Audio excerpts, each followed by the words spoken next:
Hello friends, a great welcome to my channel. आज हम cover करेंगे एक novel the power and the glory written by Graham Greene. This is a very important topic for the preparation of this exam JSSC CGL। English literature paper 2 का part है और बहुत सारे और नॉवेल्स हैं जो कि ऑलरेडी कवर किए जा चुके हैं and I will give you the link to the playlist. I do have a playlist जिसमें आपको मिल जाएंगे old man and the sea, the painter of the science, the power and the glory we are covering today, fasting feasting.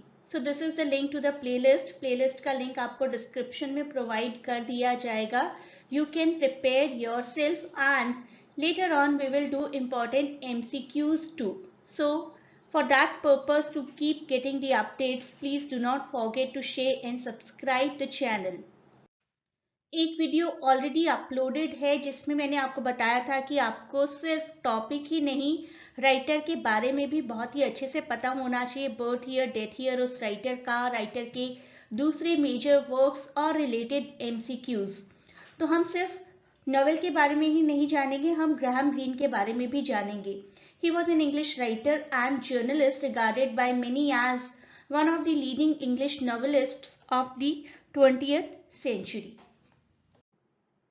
इनको बहुत बार Nobel prize के लिए shortlist किया गया but unfortunately he could not receive this award.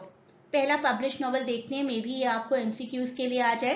तो first publish novel the man within 1929 and man within का जब favourable reception हुआ तो he became able to work as a full time novelist. धीरे धीरे उन्होंने novelist बनने का ही डिसीजन ले लिया। राइटर बनने से पहले वो एक ट्यूटर थे और जर्नलिस्ट थे, बट जब बुक्स को बहुत अच्छा रिस्पॉन्स मिलने लगा then he thought of being a full time writer. आपने अगर उनकी ये बुक नहीं भी पढ़ी है, स्टेमबॉल ट्रेन, जो कि काफी पॉपुलर हुई थी, लेकिन इस मूवी के बारे में जरूर सुना होगा। फर्स्ट ट्रू सक्सेस बोलूंगी मैं इस बुक को, उनकी 1932 में आई थी and it was taken on by the Book Society and adapted as the movie Orient Express first in 1934। इसके बाद और भी फर्दर अडेप्टेशंस हुए हैं, लेकिन सबसे पहले मूवी बनी थी 1934 में और बुक पब्लिश हुई थी 1932 में। अब बात करते हैं अपनी ही इस बुक की जिसके बारे में हमें पढ़ना है आज सबसे ज्यादा, that is the power and the glory which got published in 1940 और पहले इसका नाम था द लेबिरिंथाइन वेज। ये भी आपको क्वेश्चन में आ सकता है कि पहले इस नॉवेल का नाम क्या था। It is a 1940 novel by British author Graham Greene and the title is an allusion to Christianity. Lord को प्रे करते हुए जब हम लोग एक प्रे में बोलते हैं इन वर्ड्स को, the power and the glory, and the actual words are for thine is the kingdom, the power and the glory for ever and ever, amen. It was initially published, as I told you, as this title, the Labyrinthine Ways. Lord prayer को आप लोग एक बार फिर से देख लीजिए, may be आपसे exam में पूछा जा सकता है कि नॉवेल का टाइटल कहाँ से लिया गया। It is taken from the Lord's prayer, often known as Our Father, is a central Christian prayer which Jesus taught as the way to pray. For thine is the kingdom, the power and the glory forever and ever, amen. अब देखते हैं इस novel में themes क्या क्या हैं। Faith, freedom, penance, human quest for dignity. Her human को अपने लिए एक सम्मान, एक डिग्निटी चाहिए। जैसे हम जीना चाहते हैं, गवर्नमेंट को उस तरीके से हमें जीने देना चाहिए, unless and until we are doing any harm to someone. We can not say कि I will do a murder and that is my choice. Liberty का मतलब ये भी नहीं है, लेकिन बहुत सारी चीजें आपको प्रैक्टिस करने देने चाहिए, जैसे कि रिलीजन और education. So the ultimate thing is कि जब तक आप किसी को नुकसान नहीं पहुंचा रहे हैं तब तक आपको फ्रीडम का पूरा पूरा राइट है और अपने फेथ का, अपनी किसी भी रिलीजन को प्रैक्टिस करने के बिलीफ का पूरा पूरा राइट है और होना चाहिए। 1947 में एक मूवी भी बनाई गई थी इसी नॉवेल पर। 1947 American drama the fugitive. Fugitive 1947 की अमेरिकन ड्रामा फिल्म है जिसमें हेनरी फोंडा ने काम किया है and it is based upon the 1940 novel. मैं डेलिब्रेटली रिपीट कर रही हूँ ईयर्स को, क्योंकि अभी तो हम एक नॉवेल जब तक कर रहे हैं तब तक इट सीम्स कि याद रहेगा सब कुछ, लेकिन जब बहुत सारे नॉवेल मिक्स एंड मर्ज हो जाते हैं then we tend to forget the basic facts even. 1941, 940, Graham Greene, The Power and the Glory, and a movie was made in 1947, The Fugitive. Story की सेटिंग है मेक्सिको की, ये आपको ध्यान रखना है। स्टोरी की सेटिंग कहाँ की है? स्टोरी की सेटिंग है मेक्सिको की, और स्टोरी में सेंट्रल कैरेक्टर है एक प्रीस्ट जिनको कोई नाम नहीं दिया गया।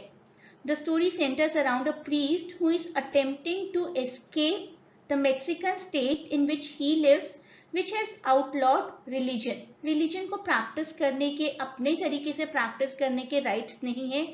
If someone is practicing तो उसको ban किया जा रहा है society से। बुक की शुरुआत में हमें दो कैरेक्टर्स दिखाए जाते हैं। One characters name is mister tench जो कि एक डेंटिस्ट हैं, और एक प्रीस्ट जिनको कोई नाम नहीं दिया गया। So on a hot afternoon in Mexico, 1938 की सेटिंग है। एक डेंटिस्ट हैं और प्रीस्ट हैं जो कि एक बोट के लिए इंतजार कर रहे हैं। बोट के लिए इंतजार करते हुए उन दोनों में आपस में थोड़ा सा इंटरेक्शन होता है and the priest gives a brief introduction of himself to this doctor, और अपने आप को एक क्वैक डॉक्टर बताते हैं। क्वैक का मतलब होता है झोला छाप doctor. So priest at present एक हाइडिंग में है बिकॉज गवर्नमेंट उनको रिप्रेस कर रही है, because he can not openly say that I want to practise Catholicism, I want to practise Christianity, और I want to worship in some और the other way. तभी उनको न्यूज मिलती है कि there is a woman who is sick nearby, और priest उस woman को देखने चले जाते हैं and he gives up his chance of fleeing. भाग सकते थे बहुत आराम से बोट के आने के बाद, लेकिन दिखाया गया कि बहुत ही गुड हार्टेड प्रीस्ट हैं ये। अगर किसी की हेल्प करनी है तो अपने बेनिफिट को नहीं देखेंगे वो। He will try to see what kind of selfless act he can perform first and then he will think about himself. Although एक नॉर्मल ह्यूमन की तरह है, a heavy drinker he is, और बहुत सारे voices और बहुत सारी नेगेटिव क्वालिटीज भी हैं उनमें, लेकिन whatever he is devoted to his faith. इस देश का लॉ चाहता है कि देश में एक भी प्रीस्ट ना हो, अगर है तो उसे अरेस्ट किया जा सकता है। And one lieutenant specifically after this priest, उन्हें अरेस्ट करने के लिए और प्रीस्ट के लिए रिवॉर्ड भी रखा गया है। In the capital city a police lieutenant is very eager to destroy any reminder of any kind of religion, और इस प्रीस्ट को पूरी तरीके से हंट किया जा रहा है एंड इस तरीके से हंट किया जा रहा है कि जैसे कि वो एक क्रिमिनल हो। The lieutenant actually sees the priest as the biggest threat to the community. Lieutenant को ऐसा लगता है कि ये जो प्रीस्ट हैं ये पूरी सोसाइटी के लिए, पूरी कम्युनिटी के लिए एक खतरा है और इनको अरेस्ट किया जाना चाहिए। तो ये प्रीस्ट जो है एक फैमिली के पास शरण लेते हैं जिनका नाम है captain fellows. So the priest finds shelter at the home of Captain Fellows, an Englishman who actually worries about the danger to his family's safety. इनको लगता है कि मैं पुलिस के अगेंस्ट, कानून के अगेंस्ट जाकर किसी को अपने घर में हाइड करूंगा तो that will be a trouble to me. However village जो है, विलेज पूरा बहुत ही डेस्परेट है कि हमारे पास एक प्रीस्ट होना चाहिए जो हमें मिनिस्टर कर सके, जो हमें रिलीजन का मतलब समझा सके। This priest leaves the next morning and the lieutenant arrives and begins taking hostages. वहाँ के लोगों को hostage बनाना शुरू कर देते हैं and he wants to know, this lieutenant wants to know the whereabouts of the priest at any cost. इस village से जाने के बाद प्रीस्ट अपनी फॉर्मर लवर और डॉटर के पास जाते हैं। उनकी फॉर्मर लवर का नाम है मारिया और उनकी डॉटर का नाम है Brigitta. Priest is also the form of liquor, whisky priest भी इनको बोला जाता है। और एक टाउन में जाकर वो वाइन लेने के लिए जब जाते हैं तो उनको अरेस्ट कर लिया जाता है, अरेस्टेड फॉर कैरिंग ब्रांडी। जब वो जेल में होते हैं तो वो एक पर्सन से मिलते हैं जो कि एक मेस्टीजो है। Mestizo is a person of mixed race. This person mestizo who earlier wanted to get the reward money to make the priest arrested, जब वो देखते हैं कि priest को already arrest कर दिया गया है, then he does not say anything. उनको पता है कि जब already arrested हैं तो reward तो मिलेगा नहीं, दोनों को ही रिलीज कर दिया जाता है. Actually the priest was not arrested because he is a priest.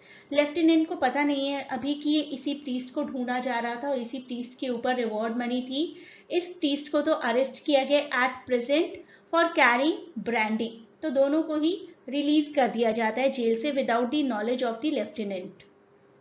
Jail से रिलीज होने के बाद ये पर्सन मेस्टीजो फिर से प्रीस्ट के पास आते हैं और प्रीस्ट को कहते हैं कि एक पर्सन बहुत ही इंजर्ड है, प्लीज उसको देखने के लिए चलिए, उसके लास्ट राइट्स को परफॉर्म करने के लिए चलिए. ऑल्दो प्रीस्ट को अच्छे से समझ आ चुका है कि मुझे अरेस्ट करवाने के लिए जाल बिछाया जा रहा है, but he is full of duty. He still feels duty bound to ensure that in case it is true, शायद कोई पर्सन सच में इंजर्ड है और अपनी लास्ट स्टेज पर है, तो उसकी सैल्वेशन के लिए रिचुअल्स परफॉर्म करने के लिए मुझे जाना चाहिए. मेस्टीजो को फॉलो करते करते करते ये एक अमेरिकन क्रिमिनल तक पहुंचते. He follows mestizo to find an American criminal who was indeed being shot. सच में उसको गोली लगी थी. But this man actually has no faith. वो खुद नहीं चाहते थे कि किसी प्रीस्ट को बुलाया जाए. So he has no faith on his death bed. His last action is actually to set a trap for the priest. Priest को अरेस्ट करवाना ही उनका भी एक लास्ट एक्शन था. प्रीस्ट को फाइनली कैप्चर कर लिया जाता है बाय द लेफ्टिनेंट. प्रीस्ट के अरेस्ट होने के बाद आसपास के सभी टाउन्स में बड़ी ही क्विकली ये न्यूज़ फैल जाती है, जहां पर प्रीस्ट पॉजिटिवली बहुत ही पॉपुलर थे. तो जहां पर जिस भी लोगों के लिए प्रीस्ट ने कुछ भी अच्छा काम किया था, उन सब लोगों तक ये न्यूज़ पहुंच जाती है कि ये प्रीस्ट जो कि बहुत ही अच्छे हैं बाय हार्ट, अरेस्ट हो गए. और एक सर्कल की तरह एक नॉवल वहीं पर एंड हो जाता है जहां से शुरू हुआ था. शुरुआत में भी हमें मिस्टर टेंच मिले थे जो कि एक डेंटिस्ट थे. एंड में भी दिखाया गया कि मिस्टर टेंच अपनी विंडो से देख रहे हैं कि प्रीस्ट को एग्जीक्यूट किया जा रहा है alongside a women who read an outlawed religious book. तो एक विमेन जिन्होंने एक रिलीजियस बुक पढ़ दी थी अपने बच्चों के लिए, और वो प्रीस्ट जो कि अभी भी क्रिश्चियनिटी को, कैथोलिसिज्म को फॉलो करना चाहते थे, प्रीस्ट को भी पनिश किया जा रहा है और एक विमेन को भी. स्टोरी के एंड में दिखाया जाता है कि एक नए प्रीस्ट आ गए हैं in the state of Tabasco, which is actually symbolism of goodness. अगर आप गुडनेस को डिस्ट्रॉय करते हैं एक टेरिबल अथॉरिटी बनकर, तो उस गुडनेस को फेवर करते हुए बहुत सारे अच्छे लोग सामने आते चले जाएंगे. एक रेवोल्यूशन को आपने सप्रेस किया है और रेवोल्यूशन सामने आते चले जाएंगे. तो एक नए प्रीस्ट आ गए, उनको भी शायद वही सब चैलेंजेस अब फेस करने हैं जो कि प्रीवियस प्रीस्ट को करने पड़े थे. नेक्स्ट वीडियो में हम लोग कुछ रिलेटेड एमसीक्यूज को कवर करेंगे इसी नॉवेल से और इस राइटर से रिलेटेड, जिससे कि आपकी अच्छी प्रिपरेशन धीरे धीरे सभी टॉपिक्स की होती चली जाएगी. So do not forget to share and subscribe the channel to keep getting the new videos regularly to prepare for this exam. I hope you understood the video well. Please do not forget to share and subscribe the channel and provide your valuable feedback in the form of comments.